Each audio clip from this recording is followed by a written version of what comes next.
xa đó cho tôn hồ vẹn đi sao chung có chọn mô hai phây khọp đấy mà vẹn đi tập xa xa đây.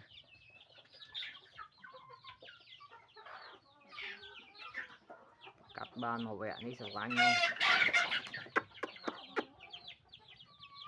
cắt băng vẹn đi cô nó tập xa sầu vánh tập xa thấy sao mô chả nên mô hai phây mê tích màu vẹn đi để chán mô luôn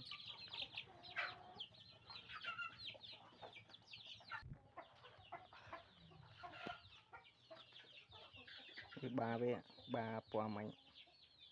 tập tan ba về xa đó cồn máu xa tiết tập tan